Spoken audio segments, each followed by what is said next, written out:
Ketika Kinmu melihat si buta dan Kang Jagal, ia merasa senang. Kinmu menghampirinya dan memeluk keduanya bergantian. Si buta langsung mengomel tentang betapa buruknya arah yang diberikan Kang Jagal sampai nyasar kembali ke desa lansia cacat. Ia menanyakan keberadaan kepala desa dan yang lainnya. Tidak lama, mereka mulai menyapa para lansia di desa itu. Para tetua desa kagum melihat si buta dan si Jagal yang cacat namun tampak kuat. Ling Yuxiu muncul dari kamarnya dan kaget saat mengenali kedua tetua itu sebagai orang yang pernah membuatnya ketakutan di Sungai Surging. Ia buru-buru kembali ke kamarnya. Kinmu mengeluarkan tubuh emas bagian bawah dari karungnya dan menanyakannya pada Jagal. Ia ingin tahu apakah itu bagian tubuh yang hilang dari Jagal. Kang Jagal mengamati tubuh emas itu dan menyimpulkan bahwa itu milik Grand Saman, bukan dirinya, karena ia mengenali darah emas yang mengalir dari luka irisan pisaunya. Kinmu menyentuh darah emas itu dan mendapati ada api tersembunyi di dalamnya.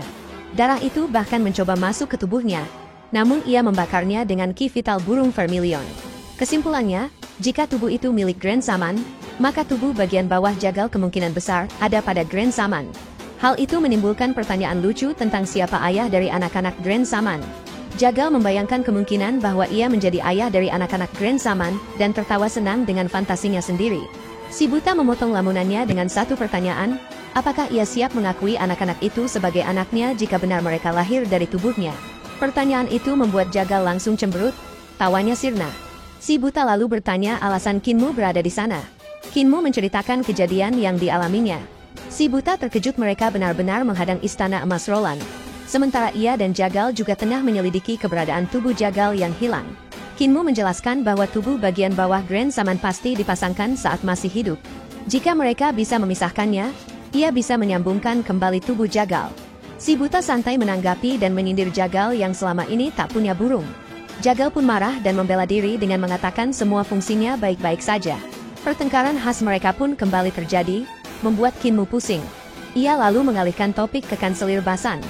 Jagal berpura-pura tak peduli pada Basan, tapi sebenarnya ia juga ingin segera ke sana untuk memastikan keselamatannya. Hu Ling'er dan Ling Yuxiu bersiap, dan Ling Yuxiu meninggalkan sejumlah emas untuk para lansia desa sebagai tanda terima kasih. Jagal memperhatikan Ling Yuxiu dan memuji pilihan Kinmu. Gadis itu juga menyapa mereka dan memberitahu bahwa banteng hijau belum kembali dari merumput. Mereka pun pergi mencarinya. Di padang rumput, banteng hijau sedang menangis sambil mengenang majikannya yang membangunkan ladang sayur khusus untuknya. Hu Ling'er mencoba menghibur si banteng, mengatakan bahwa ada harapan untuk menemukan kembali majikannya karena si buta telah datang. Banteng itu ragu, melihat keadaan si buta dan Jagal yang hanya setengah tubuh. Namun, ia tetap membawa mereka semua menaiki punggungnya. Kinmu menenangkan si banteng dan mengatakan mereka harus segera menyelamatkan Basan. Banteng itu pun melaju ke arah istana emas Roland. Ling Yuxiu menoleh ke belakang dan melihat desa kecil itu telah menghilang dari pandangan mereka. Ia lalu mengungkapkan kekhawatirannya tentang para Han di balik tembok besar yang sedang berperang, serta potensi bangkitnya kekaisaran barbar di sebagai ancaman besar. Kinmu menimpali bahwa jika istana emas Roland mendukung penyatuan padang rumput, mereka akan mampu menandingi kekaisaran perdamaian abadi. Namun, istana emas Roland pasti khawatir akan kehilangan kendali jika terbentuk kekaisaran baru. Ling Yuxiu menyetujui logika itu. Ia lalu merenung bahwa kekaisaran mereka juga belum stabil karena terus diganggu kerusuhan sipil. Jika barbarian mendapat dukungan penuh dari Roland, serangan terhadap kekaisaran perdamaian abadi bisa jadi kenyataan. Apalagi 3 tempat suci besar di kekaisaran tidak sepenuhnya mendukung negara. Banteng hijau terus berlari hingga si buta tiba-tiba menyuruh berhenti. Ia menunjuk ke barat daya, mengatakan ada pertempuran di sana. Banteng itu ragu tapi tetap mengikuti arahannya, karena merasa tak pantas meragukan orang tua yang tampak tahu segalanya itu. Ling Yuxiu bingung bagaimana mungkin si buta bisa melihat. Dan Kinmu menjelaskan bahwa kakek butanya memang punya penglihatan terbaik di desa. Si buta tampak bangga, tapi Ling Yuxiu semakin bingung melihat matanya yang kosong dan bertanya-tanya bagaimana itu masuk akal. Tak lama kemudian, mereka semua menyaksikan cahaya pisau menyambar dari kejauhan, membelah gunung. Mereka pun takjub dan baru sadar bahwa si buta benar-benar bisa melihat. Ling Yuxiu pun akhirnya bertanya pada diri sendiri, apakah si buta itu benar-benar buta? Kang Jagal mengakui bahwa penglihatan rekannya itu memang luar binasa. Kinmu memahami kekuatan luar biasa dari mata batin dewa si buta. Walau matanya buta, apa yang bisa ia rasakan dan lihat jauh melampaui orang biasa. Ia menatap ke kejauhan, di mana cahaya keemasan masih melingkari gunung dalam pusaran anggun. Banteng hijau terus berlari mendekat ke arah gunung, di mana cahaya keemasan itu menjadi semakin tebal, melingkar seperti pita bercahaya yang menyelubungi puncak. Saat mendekat, mereka menyadari bahwa cahaya keemasan itu dipenuhi dengan seni ilahi para raja dukun.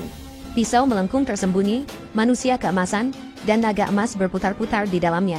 Kekuatan para raja dukun sangat dahsyat. Hanya mereka yang telah mencapai alam makhluk surgawi yang disebut raja dukun. Namun, di sini mereka dikejar oleh raja-raja dari alam hidup dan mati, bahkan ada yang berada di alam jembatan ilahi. Banteng hijau menempuh jarak hingga 3 mil dari gunung. Kinmu memperhatikan bahwa di 8 penjuru gunung, masing-masing dijaga oleh seorang raja dukun. Di timur, seorang raja berkepala burung memegang cermin bundar dengan 12 tulang putih mencuat darinya, memancarkan cahaya keemasan. Di barat, raja berkepala macan tutul memegang tongkat kerajaan dengan ekor melilit dan tengkorak emas di ujungnya yang bersinar dari mata tengkoraknya. Di selatan, berdiri manusia emas berkepala 3, masing-masing berbentuk serigala. Di utara, seorang raja berkepala manusia bersayap memancarkan arus pedang dari pedang emas yang tumbuh dari punggungnya. Raja-raja di penjuru lain juga sangat aneh bentuknya. Ada yang berkepala monster dengan 8 lengan, berkaki 6, bersayap, bahkan bermata banyak hingga memiliki mata di telapak tangan.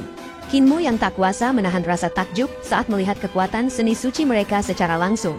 Di tengah gunung, pancaran cahaya pisau dari kanselir Basan membendung serangan dari segala arah. Potongan batu sebesar rumah terus berjatuhan dari puncak. Gunung itu sendiri telah terkikis habis oleh benturan kekuatan mereka, hanya menyisakan bagian tempat kanselir Basan berdiri dengan sedikit sisa tumbuhan hijau. Melihat ini, Kang Jagal merasa lega dan menyimpulkan bahwa si mulut besar alias si Basan masih hidup. Ia pun mengajak mereka pergi. Kinmu hanya bisa tersenyum pahit melihatnya. Banteng hijau melaju semakin cepat, namun sebelum mencapai kaki gunung, Kang Jagal melayang ke udara. Cahaya pisau membelah langit dengan terang menyilaukan. Kinmu menengadah dan seketika langit terasa gelap seolah bekas pisau itu membelah langit itu sendiri. Tiba-tiba terdengar jeritan, Heaven Han. Sebuah kepala manusia jatuh dari langit. Raja dukun bersayap dari utara yang merupakan eksistensi master kultus alam jembatan ilahi telah dibunuh dengan satu tebasan oleh Kang Jagal. Sebagai ahli teknik pertempuran, kekuatan Kang Jagal sangat menakutkan jika ia berhasil mendekat. Setelah membunuh lawan terkuat, Kang Jagal kembali ke punggung Banteng dan berkata bahwa kanselir Basan akan bisa bertahan sendiri. Ia menyuruh Banteng untuk segera menuju istana emas Roland. Banteng bertanya apakah Kang Jagal tidak akan menolong Basan, mengingat betapa sering pria itu memujinya. Dengan malas Kang Jagal menjawab bahwa ia sudah hidup damai di desa selama bertahun-tahun dan tidak ingin diganggu. Jika Banteng membantah, ia akan disembelih malam ini.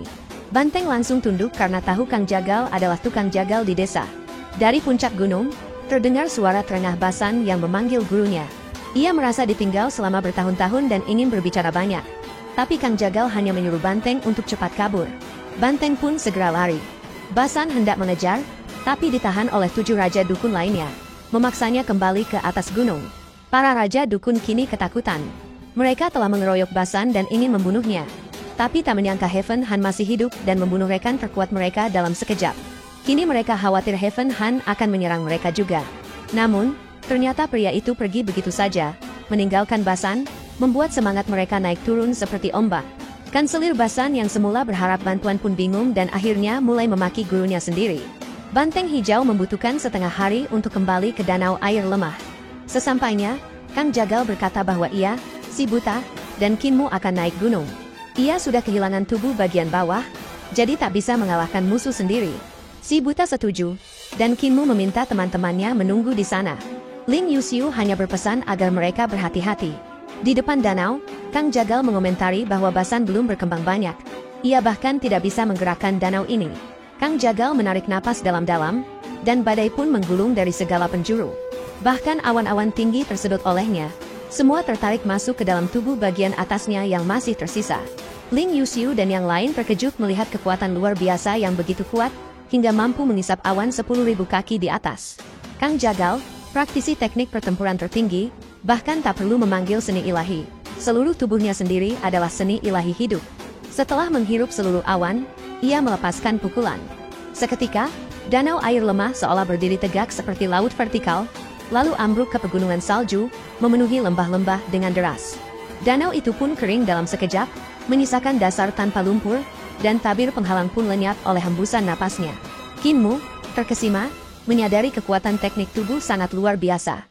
Ia berpikir bahwa gabungan teknik tubuh, pengendalian pedang, dan sihir akan membuat seseorang tak terkalahkan. Namun teknik yang ia pelajari, teknik 3 eliksir tubuh penguasa, belum dilengkapi seni ilahi atau teknik penyempurnaan tubuh karena Kang Jagal khawatir hal itu akan menghambat kemajuannya. Semua tetua desa punya teknik sendiri, tapi tak satu pun mengajarkannya padanya secara langsung. Di Istana Emas Roland, para raja dukun gempar melihat bagaimana Kang Jagal meniup danau hanya dengan satu napas. Teknik luar biasa itu mengguncang hati mereka. Grand Saman berdiri di depan aula suci dengan 2 cahaya keemasan terpancar dari matanya. Melihat 3 orang datang, matanya berkedut. Ia adalah pemimpin sekte Istana Emas, dan dulu pernah mencuri tubuh bagian bawah Kang Jagal. Karena iri pada tubuh Kang Jagal, ia memotong tubuh bawahnya sendiri lalu menempelkan tubuh Kang Jagal ke dirinya.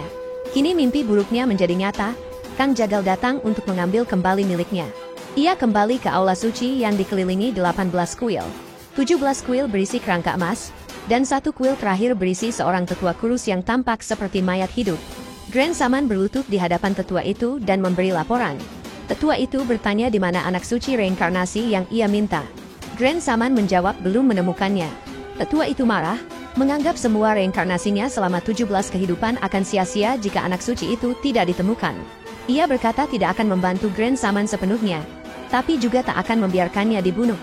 Ia memerintahkan Grand Saman untuk mengembalikan tubuh bawah Kang Jagal dan segera mencari anak suci reinkarnasi. Tiba-tiba cahaya melintas di pinggang Grand Saman, terlalu cepat untuk ditahan. Ia terdiam sesaat, lalu memanggil, "Adik Gyatso." Raja dukun bernama Gyatso masuk, dan Grand Saman menusukkan tongkat ke kepala dukun Gyatso yang lemah itu, memotong tubuh bawahnya dan menempelkannya ke tubuhnya sendiri. Tanpa ekspresi, ia meminta izin pada tetua itu untuk pergi. Tetua Agung menutup mata dengan dingin, memperingatkan Grand Saman bahwa kegagalan menemukan anak suci reinkarnasi akan membawa konsekuensi berat. Grand Saman membungkuk hormat dan meninggalkan aula suci sambil membawa tubuh bagian bawah Kang Jagal.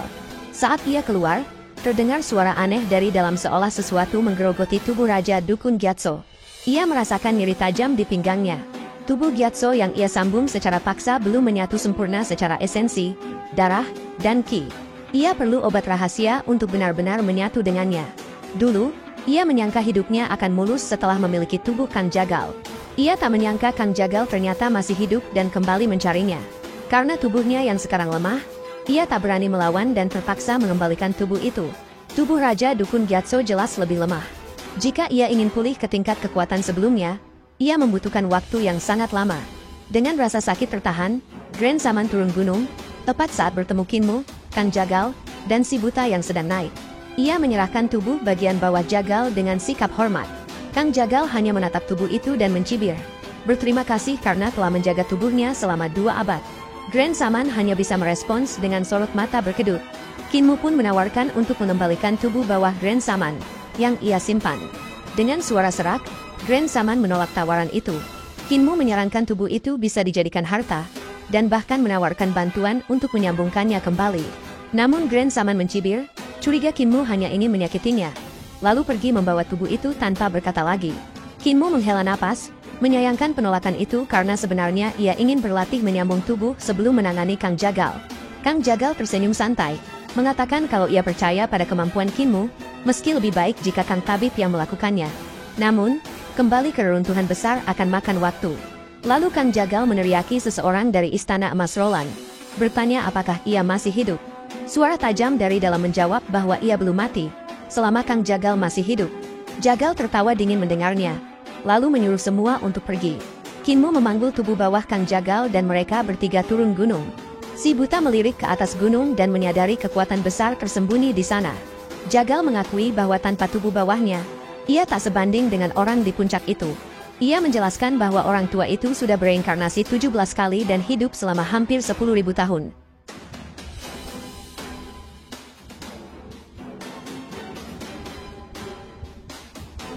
Serta telah beberapa kali bentrok dengannya. Kinmu tak percaya, tapi Kang Jagal menegaskan bahwa banyak makhluk tua dan menakutkan memang hidup ribuan tahun, bahkan di reruntuhan besar. Ia menyatakan orang tua itu bukan dewa atau iblis, tapi hampir setara. Ia tahu terlalu banyak hal dari masa lalu. Jika bukan musuh, ia tak akan melawannya. Si buta pun mengangguk, mengatakan memang ada makhluk-makhluk seperti itu. Ia menyebut matanya sebagai contoh, lalu terdiam. Kinmu tergetar dalam hati. Ia sadar ada rahasia besar terkait siapa yang telah mencungkil mata si buta, namun tak pernah diberitahu. Setelah mereka kembali berkumpul dengan Ling Yuxiu, mereka menuju sebuah kota di padang rumput. Di sana, Kinmu membeli bahan obat dan mengeluarkan kuali besar dari karung. Ia berkata bahwa tubuh Kang Jagal harus direbus dulu agar racun dan darah Dren Saman keluar. Kinmu mengisi kuali dengan air dan ramuan, lalu memasukkan tubuh itu saat air mendidih. Wulinger khawatir tubuh Kang Jagal akan matang, tapi si buta menjawab santai bahwa kalau ada aroma daging, berarti sudah matang. Jagal marah, mengatakan tubuhnya tak akan rusak hanya karena air mendidih, apalagi tubuhnya bahkan selamat dari serangan dewa. Setelah mendidihkan tubuh itu, Kinmu menambahkan kodok hitam merah kering ke dalam air, yang hidup kembali dan berenang, menyerap racun. Sebagian katak itu mati, menandakan racunnya kuat. Kinmu mengganti air dan mengulangi proses itu 9 kali, hingga darah Kang Jagal menjadi murni dan mengalir alami lagi. Lalu ia mendidihkan air lagi, menambahkan ramuan baru untuk merangsang kehidupan dalam daging tubuh itu, bekerja hingga larut malam. Sementara yang lain tertidur, hanya Kinmu dan Kang Jagal yang berjaga di samping kuali. Kinmu lalu mengeluarkan pedang dan menyerahkannya. Ia meminta Kang Jagal memotong sendiri selaput daging di tubuh bagian atas, karena ia tak bisa melakukannya. Kang Jagal menolak pedang itu, lebih memilih pisau jagalnya. Dengan gigih, ia mengiris daging berlebih dan menutup luka dengan ki vitalnya. Kinmu mengangkat tubuh bagian bawah dan mulai menyambungkan keduanya. Ia mengoleskan air liur naga ke luka untuk merangsang pertumbuhan jaringan, kemudian menggunakan benang ki vital untuk menyambungkan urat, saraf, dan pembuluh darah. Satu persatu bagian tubuh terhubung, dan akhirnya kulit pun tumbuh menutupi luka. Kinmu lalu memasukkan Kang Jagal ke dalam kuali dan menambahkan ramuan terakhir. Kang Jagal bersandar di dalam kuali dan berkata dengan lembut, "Berterima kasih atas kerja keras Kinmu." Kinmu tersenyum, mengatakan bahwa semua itu ia pelajari dari Kang Tabib dan tak sulit baginya. Kang Jagal menimpali bahwa ia hanya berharap Kinmu tak mengikuti reputasi Kang Tabib yang buruk. Jagal lalu penasaran dengan karung kain milik Kinmu, yang bisa menyimpan banyak barang. Kinmu menjelaskan bahwa ia menemukannya di Istana Emas Roland. Setelah melihat isinya, Kang Jagal tersenyum aneh, menyadari Kinmu mengambil cukup banyak dari perbendaharaan istana. Kinmu tersipu malu. Kang Jagal menasihati agar tidak ketagihan mencuri, seperti Kang Lari. Ia berkata bahwa setiap tetua di desa memiliki kebiasaan buruk. Kang Lari suka mencuri, Kang Tabib suka meracuni dan menggoda wanita, dan masing-masing punya aibnya. Kang Jagal menambahkan bahwa kepala desa tampak penuh misteri dan nenek si suka bikin onar. Ia berharap Kinmu tak meniru mereka. Kinmu dengan serius menjawab bahwa ia tidak pernah membuat masalah sejak meninggalkan desa, dan kepala desa bangga padanya. Jagal tertawa, mengatakan bahwa membuat masalah tak apa, asalkan bisa menyelesaikannya. Ia pun menjelaskan bahwa karung itu disebut karung Tauti. Karung itu terbuat dari kulit binatang suci Tauti yang terkenal rakus dan perutnya luas. Versi ini bukan darah murni, tapi garis keturunannya tinggi. Kinmu penasaran dengan rumah-rumah yang tampak kecil di luar namun luas di dalam. Jagal menjelaskan bahwa tulang Tauti bisa digiling dan dicampur semen untuk membangun rumah luas seperti itu. Ia menjelaskan bahwa tubuh Tauti sangat berguna. Kulit untuk karung, tulang untuk bangunan. Tapi yang berdarah murni sangat langka. Setelah lama berbincang, Kinmu tertidur tanpa sadar. Saat terbangun, api kuali sudah padam. Ia hendak menyalakannya kembali, tapi Kang Jagal mencegahnya. Jagal mengatakan tubuhnya sudah terasa pulih dan tak perlu direbus lagi. Kinmu melihatnya telah berdandan rapi, mengenakan celana dan jubah bersih. Jagal tampak segar, berjanggut rapi, dan menyatakan kebanggaan karena kini Kinmu telah mampu membantu mereka, bukan hanya menerima bantuan. Dari luar, terdengar suara si buta mengingatkan agar Kang Jagal tidak terlalu banyak bicara karena muridnya sudah datang. Kang Jagal mengingatkan bahwa tulang tangan dewa di dalam karung Tauti Kinmu berbahaya, dan menyuruhnya menyimpannya baik-baik. Ia mengungkapkan bahwa dewa pemilik tangan itu masih hidup. Kinmu terkejut besar. Tulang itu berasal dari makhluk yang masih hidup? Kang Jagal dan si buta berjalan menjauh dengan langkah tenang namun cepat. Suara Kang Jagal terdengar samar, menjelaskan bahwa tangan dewa itu hanyalah tulang karena daging sucinya telah dilucuti dan dijadikan pil roh. Dari kejauhan, si buta menyampaikan pesan, mengingatkan Kinmu untuk pulang ke desa saat tahun baru tiba. Kinmu melihat mereka menghilang dan tersenyum. Ia berjanji akan kembali. Si buta, tanpa menoleh, melambaikan tangan, menunjukkan ia masih bisa melihat dengan jelas meskipun dari jauh.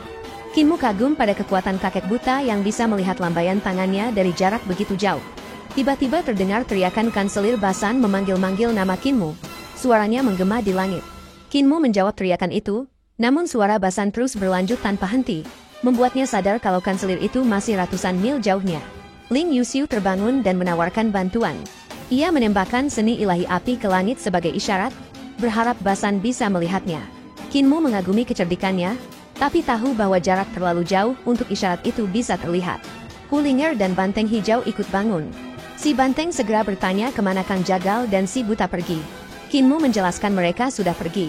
Sementara itu, suara kanselir Basan terus terdengar dari kejauhan, membuat Kinmu kagum pada kemampuan bicaranya yang tiada henti. Ia pun mengajak yang lain menuju perbatasan, yakin Basan akan menyusul ke sana. Kinmu menaiki banteng bersama Hulinger dan Ling Yuxiu. Dalam perjalanan, ia bertanya pada Ling Yuxiu apakah lukanya telah sembuh. Gadis itu mengangguk dan bahkan menunjukkan pinggangnya, yang kini telah mulus tanpa bekas luka. Kinmu memperhatikan kulitnya yang putih, berbeda dengan kulitnya yang sedikit gelap karena sering terpapar matahari di masa lalu. Ia menyentuh bekas lukanya yang masih ada sedikit benjolan. Ling Yuxiu tertawa geli saat disentuh. Kinmu menyuruhnya diam agar ia bisa melarutkan darah yang menggumpal di bawah kulitnya, lalu mulai mengerahkan energi vitalnya. Ling Yuxiu merasakan sensasi geli berubah menjadi sakit. Ia melihat darah beku keluar dan Kinmu membersihkannya dengan sapu tangan miliknya. Setelah selesai, Ling Yuxiu bertanya dengan nada polos apakah luka di punggungnya juga akan meninggalkan bekas. Hulinger menyela, mengatakan ia sudah memeras darah beku dari punggungnya dan mengobatinya, jadi tak akan ada bekas. Ling Yuxiu memandang Hulinger dengan senyum manis namun palsu. Keduanya saling menyebut satu sama lain jalan, dalam hati. Hulinger bertanya umur Ling Yuxiu. Setelah keduanya menjawab, ternyata Ling Yuxiu lebih tua setahun dari Kinmu. Ling Yuxiu tersentak. Serangan kecil dari rubah mungil itu menghantam jantungnya. Ia tahu benar rubah ini penuh niat licik. Ia juga sadar bahwa Hulinger punya agenda. Selalu tidur di ranjang Kinmu, berpura-pura lugu, dan kini mulai menyerang langsung. Meski tampak ceria dan belak-belakan, Ling Yuxiu punya sisi perhitungan. Ia menyerang balik dengan komentar soal kaki berbulu milik Hulinger. Tapi Hulinger menjawab semua serangan dengan kalimat yang sama. Tuan muda menyukainya seperti ini, menggagalkan semua usaha Ling Yuxiu. Ling Yuxiu menyerah. Rubah kecil ini sulit dikalahkan, seperti jurus refleksi seni ilahi yang memantulkan semua serangan. Ia bertanya-tanya dari mana rubah ini belajar. Ternyata Hulinger belajar dari para wanita di pavilion pendengar hujan. Perasaan Ling Yuxiu campur aduk, antara malu dan geli. Ia merasa kalah telak oleh rubah kecil, bahkan mulai merasa cemburu. Padahal, ia punya semua yang dibutuhkan. Penampilan, status, dan kekuatan. Tapi rubah itu berhasil menggoyahkan keyakinannya. Sebelum sampai ke perbatasan, kanselir Basan akhirnya menyusul mereka. Ia menangis keras saat tahu Kang Jagal telah pergi.